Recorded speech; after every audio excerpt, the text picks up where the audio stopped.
Assalamualaikum warahmatullahi wabarakatuh. Apa kabar Soli dan Solihah? Semoga kalian semua selalu sehat dan tetap semangat dalam belajar. Hari ini kita akan belajar tematik tema E dengan muatan pelajaran IPS. Sebelum belajar, mari sama-sama kita membaca doa.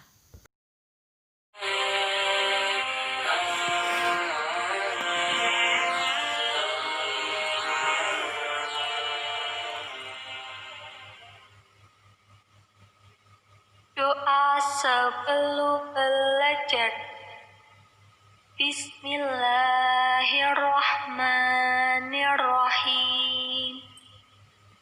Rabbi zidni ilman warzuqni fahma. Sebagai makhluk sosial, manusia selalu berinteraksi dengan manusia lain. Tidak hanya manusia, negara sebagai sebuah organisasi juga memerlukan interaksi dengan negara-negara lain. Salah satu bentuk interaksi suatu negara dengan negara lain adalah kerjasama antar negara. Misalnya, kerjasama dalam bidang ekonomi. Pemerintah Indonesia melihat ASEAN sebagai pasar potensial untuk meningkatkan perekonomian Indonesia. Sebagai satu kawasan, posisi ASEAN sangat penting di dunia. Pada periode 2007 sampai 2015, ASEAN mencatatkan pertumbuhan ekonomi yang kuat dan konsisten. ASEAN merupakan kawasan tujuan investasi, perdagangan, dan basis produksi perusahaan-perusahaan multinasional. Sebagai salah satu negara ASEAN, Indonesia memiliki potensi ekonomi besar yang sangat diperhitungkan pada masa depan. Tahukah anak-anak apa saja potensi Indonesia dalam kerjasama ekonomi di ASEAN? Apa saja manfaat yang diperoleh Indonesia dalam kerjasama ASEAN di bidang ekonomi? Apa peran yang dilakukan oleh Indonesia dalam kerjasama tersebut? Dan bagaimana wujud kerjasama ASEAN dalam bidang ekonomi? Potensi Indonesia dalam kerjasama ekonomi di ASEAN. 1. Menarik investasi. Kerjasama ekonomi antar negara dapat dijadikan sebagai forum untuk mempromosikan potensi ekonomi Indonesia. Hal ini sangat menguntungkan bagi Indonesia karena forum tersebut dapat dijadikan ajang untuk menarik investor asing untuk menanamkan modalnya di Indonesia. Yang kedua, menciptakan lapangan pekerjaan. Kerjasama ekonomi antar negara mendorong masuknya modal dan investor asing ke Indonesia sehingga memperluas kegiatan produksi dalam negeri. Kegiatan produksi tentu membutuhkan tenaga kerja. Hal ini membuat terciptanya lapangan kerja baru dan mengurangi pengangguran. Ketiga, peningkatan kualitas produk dalam negeri. Hubungan kerjasama ekonomi internasional memberikan peluang dan tantangan bagi produsen untuk bersaing di pasar regional maupun internasional.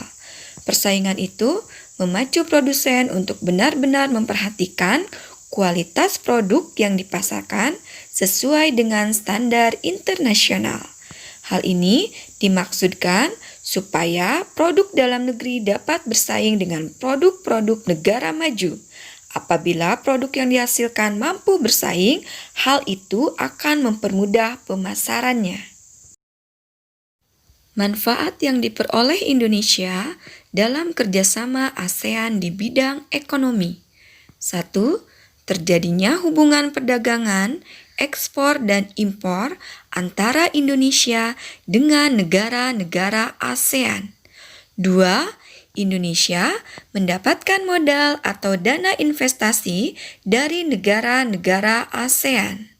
Peran yang dilakukan Indonesia dalam kerjasama ASEAN di bidang ekonomi. 1. Indonesia sebagai salah satu pelopor dan pendiri organisasi kerjasama ekonomi antar negara. 2. Mendukung terbentuknya Masyarakat Ekonomi ASEAN atau MEA. Ketiga, Indonesia ikut serta berperan dalam lumbung padi ASEAN.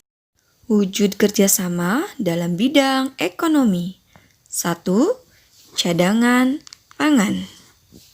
Sejumlah negara seperti Indonesia dan Thailand dikenal sebagai penghasil padi yang melimpah di kawasan ASEAN.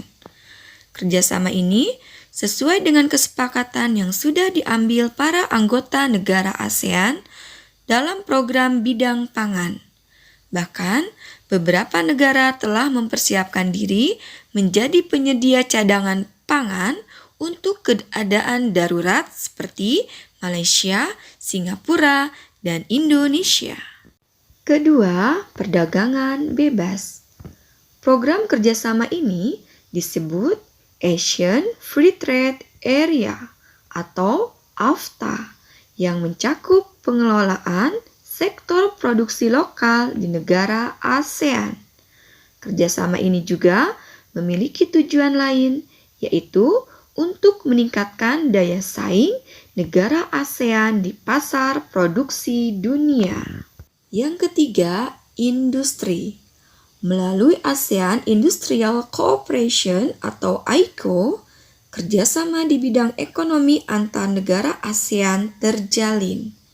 Kerjasama tersebut mencakup sejumlah proyek industri seperti pupuk yang ada di daerah Aceh, Indonesia, dan Malaysia. Selain itu, ada juga pabrik industri tembaga yang terletak di Filipina dan Abu Soda di Thailand. Berikut ini beberapa barang atau komoditas yang diekspor oleh Indonesia di pasar ASEAN. 1. Hasil industri. 2. Hasil pertanian. 3. Hasil perkebunan. 4. Hasil kehutanan. 5. Hasil peternakan. 6. Hasil perikanan. Dan 7. Hasil pertambangan.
Kebijakan pemerintah dalam menghadapi MEA. 1. Meningkatkan standar mutu pendidikan. 2. Memberi pelatihan kepada calon tenaga kerja yang akan bekerja di negara-negara asing. Ketiga, membina UMKM, usaha mikro, kecil, dan menengah, untuk meningkatkan kualitas produknya sehingga dapat bersaing dengan produk luar negeri. Keempat, menyiapkan produk-produk unggulan untuk bersaing di pasar ASEAN. Baiklah Sali dan Salihah, pembelajaran hari ini alhamdulillah sudah selesai. Mari sama-sama kita tutup pembelajaran kita dengan membaca hamdalah. Alhamdulillahirabbil alamin. Sampai ketemu di pembelajaran berikutnya. Wassalamualaikum warahmatullahi wabarakatuh.